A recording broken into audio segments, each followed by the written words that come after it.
네, 안녕하세요. 네, 안녕하세요. 네, 제가 너무 반가웠던 게 제가 네. 충청도, 저도 고향이 충청도였거든요. 아, 예, 또 부여 그러세요? 출신이더라고요. 네, 예, 그래서 맞습니다. 제가 좀 반가웠던 부여 어디세요? 저는 충북이에요. 아, 그래요? 네. 충청도. 예.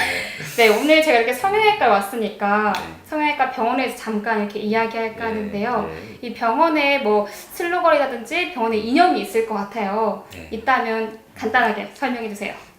저희 병원은 꽤 됐습니다. 한 2006년 5월부터 이곳 지하철 7호선 철산역에서 개업을 했고요. 그리고 저희 병원은 환자 만족 최우선주의. 그래서 이념 자체가 웃는 환자 만들기. 뭐 이렇게 됐습니다.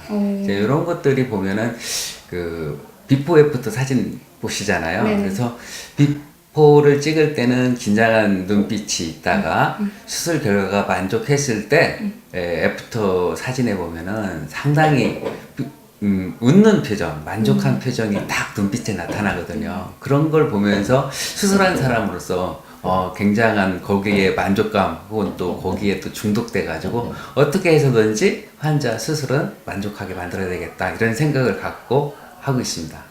네. 예.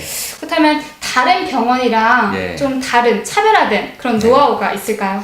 글쎄요, 모든 원장들이 아마 자기 실력이 최고라고 생각할 거요.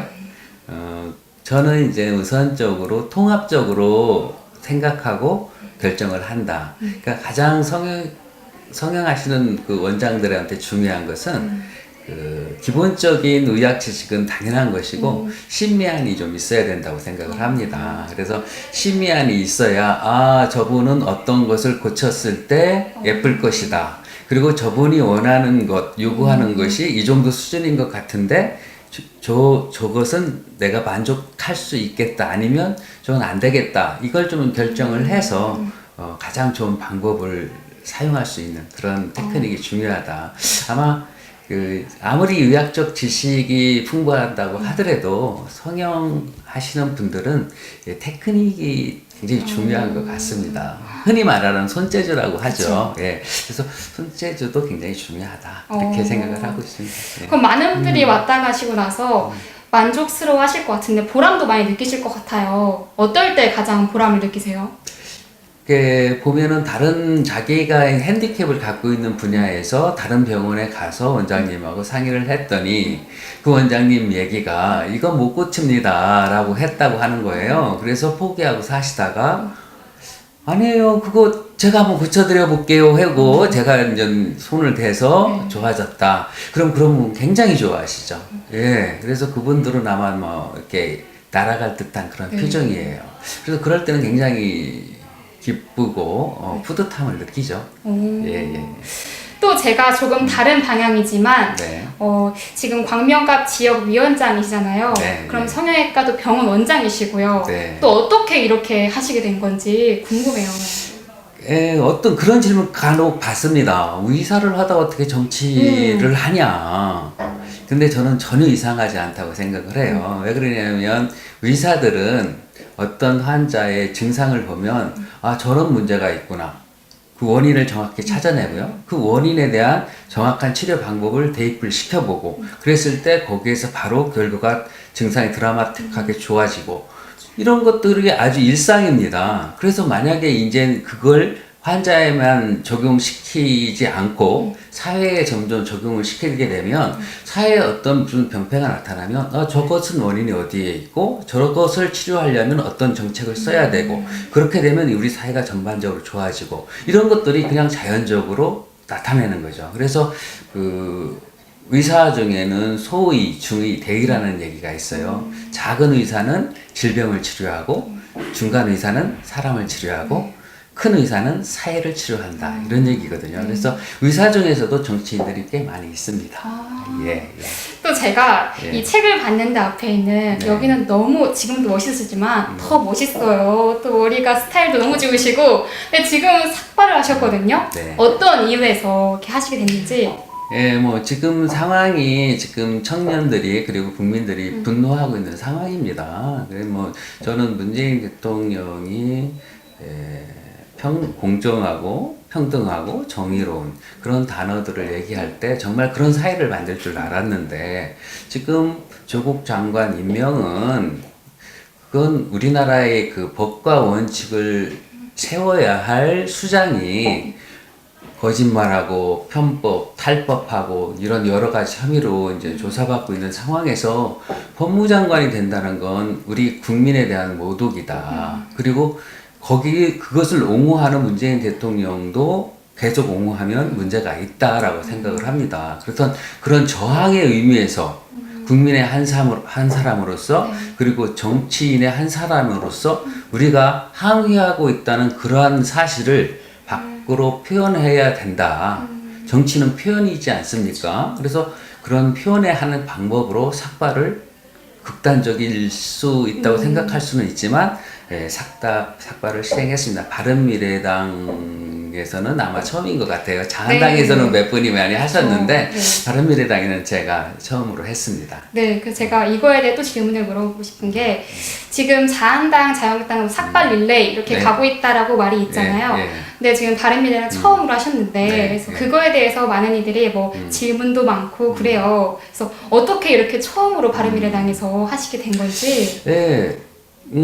어떠한 죄가 있을 때 그 죄가 문제가 되는 거지, 누가 했느냐에 따라서 죄가 처벌이 달라진다면 문제가 되듯이 대응하는 방법에서도 삭발하는 것이 하나의 옳은 방법이라면 자한당이 하면 옳고 바른미래당이 하면 그러다라는 주장에는 동조할 수가 없었어요. 저는 제 마음속에 우러나온 생각 그대로 표출하고 싶었고 그게 바로 바른미래당이 다양성을 어느 정도 존중하는 그 당론에도 부합된다고 생각을 했습니다. 그래서 저는 당론하고는 조금 부합되지만 제 소신껏 이건 아니다라는 걸 외치고 보여줘서 문재인 대통령이 조국 장관 사태에 도움이 될 수 있도록 그렇게 한번 제가 보여드린 것입니다. 네. 네. 그렇다면 이 책은 지금 2권이 나오신 거죠? 네, 예, 그렇습니다. 그럼 좀 이 책 제목이 예사롭지가 않아요. 네. 그쵸? 예. 어떤 책인지 조금 소개 좀 해주세요. 예, 뭐 책을 쓸 때 네. 그렇게 많은 시간이 걸리지는 않았어요. 그런데 그 이유 중에 하나가 평소에 이제 페북이나 그 트위터 이런 것들에 제 주장을 많이 쓴 것들이 있었는데요. 그런 것들을 모아놓고 보니까 그게 바로 제 생각이었고 그게 바로 제가 현재까지 살아오면서 느꼈던 양심에서 우러나온 소리 그런 것들을 남한테 들려주고 싶고 내 얘기를 하고 싶고 그런 것들이었더라고요. 그래서 모아보니까 자연스럽게 책이 되는 그러한 경험을 했습니다. 지금 지역위원장이신데 네. 뭐 이렇게 찾아오시는 많은 시민들이나 주민들이 많이 계실 것 같아요. 네, 보통 이 성형외과에 대한 성형 말고도 네. 다른 것들에 대해서 많이 물어보시나요? 이런 정치에 대해서라든지. 네, 저는 작년에 6.13 지방선거에 광명시장에 출마한 경험이 있습니다. 그 출마하고 나서 사람들이 저거는 바른미래당이야, 뭐 정치인이야. 그래서 자연스럽게 저희 병원에 와서 성형 상담도 하시고 조금 뭐 하시면 자기 정치 얘기도 하시고 이런 것은 어떻게 바뀌어졌으면 좋겠다 이런 얘기를 하니까 그냥 생활 자체가 정치가 되는 겁니다. 이 현장에서 이 병원에서 시술도 하고 의료도 하지만 정치 토론도 하고 정치 활동도 하고 생활 속의 정치 실현해나가고 있습니다. 네, 저도 그럼 정치 이념이 되게 궁금해요. 네, 어떤 이념을 갖고 계세요? 저는 중도, 네. 아까 책에서도 말씀드렸지만 저는 중도에 꽂힌 사람입니다. 네. 그래서 우리나라에서 중도를 좀 많이 알렸으면 좋겠다. 근데 아쉬운 게 정말 중도라고 하면 이것도 저것도 아닌 가운데를 생각하는 그런 것이 아주 강해요. 그런데 저는 중도를 균형을 잡아주는 그러한 지혜라고 생각을 합니다. 한쪽으로 배가 한쪽으로 좌쪽으로 흐려지면 넘어지지 않습니까? 그럴 때 빨리 오른쪽으로 헤어져야 되고 오른쪽으로 너무 기울어지면 왼쪽으로 치워져요. 그래서 배가 넘어지지 않게 유지하는 평형수 같은 그러한 역할을 중도가 해줄 수 있다. 그래서 저는 이 책에서도 중도에 대해서 설명을 해놨지만 중도는 깨어서 운전하는 거다 이렇게 얘기를 했어요. 왼쪽으로 가다가 막혀 장애물이 있으면 오른쪽으로 틀어야 되고 오른쪽으로 가다가 장애물이 있으면 왼쪽으로 틀어야 됩니다.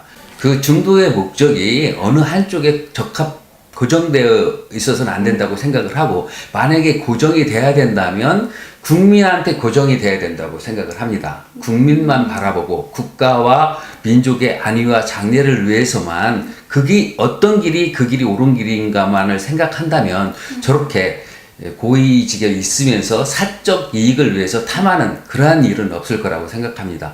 그러한 생각을 많이 중도적인 사고를 많이 가진 사람이 정치권에 좀 많이 나왔으면 그래서 그런 사람들이 우리나라 정치를 이끌어갔으면 하는 생각입니다. 네. 그럼 요즘에 뭐 현재 뭐 활동하시는 봉사나 이런 것들이 있을까요?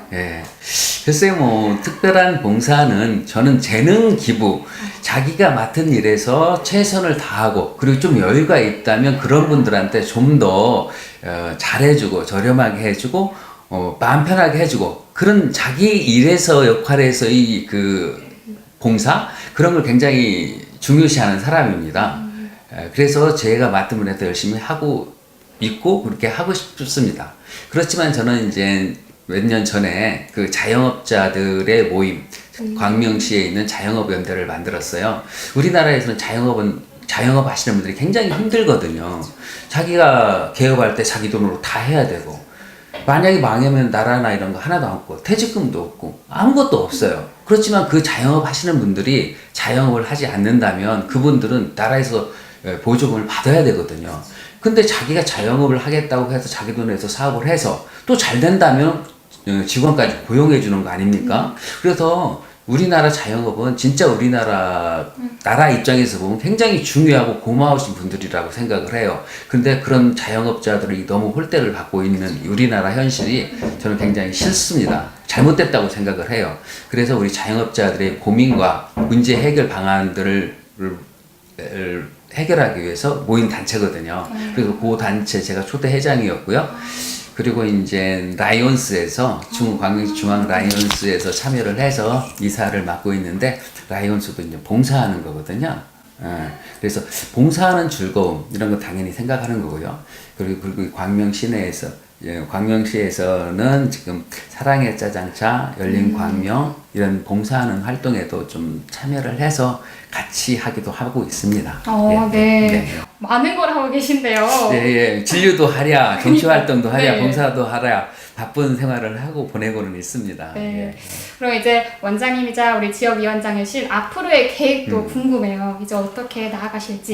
저는 우리나라 국민들이 참 대단하다고 생각을 해요. 정말 지도자만 잘 만나면 우리나라 국민들은 막 날개를 단 듯이 호랑이 등에 날개를 단 듯한 그런 지시대로 참 잘하는데 지도자를 잘못 만나면 서로가 분열되고 이렇게 싸워서 스스로 퇴락하는 그런 나라, 그런 역사를 많이 봅니다. 히드크 감독 때 한국 축구도 지도자를 잘 만났었죠. 히딩크 감독은 실력 위주로 선수를 선발했잖아요. 네. 그런 실력 위주의 선발을 통해서 한국 축구가 굉장히 4강까지 갔었죠, 그때. 그래가지고 발전한 걸로 봐요. 그래서 우리나라도 대통령 제하에서 우리나라는 대통령이 정말 능력과 비전을 가진 좋은 대통령만 뽑아준다면 우리나라는 정말 선진국 진입으로 해서 세계에서도 부러워하는 그런 나라가 될 수 있을 거라고 생각을 합니다. 그런데 자꾸 인기 위주의 포퓰리즘적인 그러한 정책을 남발함으로써 표만 의식하는 그런 근시안적인 대통령, 근시안적인 정책만을 계속 끼는 대통령이 된다면 우리나라는 뭐 베네수엘라 되지 않을까? 저는 그게 걱정입니다. 그래서 우리나라의 장래를 위해서는 좀 더 큰 그림을 갖고 자기 편만이 아닌 우리나라 국민 모두의 편에서는 그러한 대통령이 되는 그러한 나라가 됐으면 좋겠고요. 그러한 정치에 제가 일조했으면 하는 그러한 생각을 갖고 있습니다. 네. 너무 멋있는 말이었는데요. 네. 그럼 가장 지금 바뀌어야 할 정치적인 제도가 있다면 어떤 게 있다고 생각을 하세요? 그러니까 가장 문제가 된다. 네네. 그게 이제 양당 적폐라고 흔히 말하는 거죠.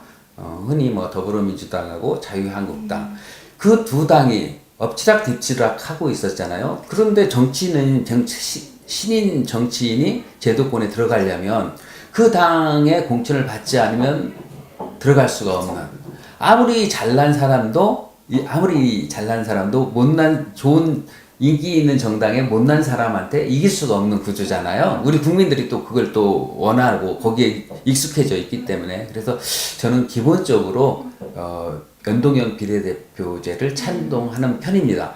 다른 모든 그 나쁜 점, 좋은 점을 떠나서 거기 연동형 비례대표제의 장점은 충분히 새로운 좋은 생각을 가진 새로운 정치인이 제도권 안으로 들어갈 수 있는 제도가 되지 않을까 생각해서 연동형 비례대표를 찬성을 했습니다.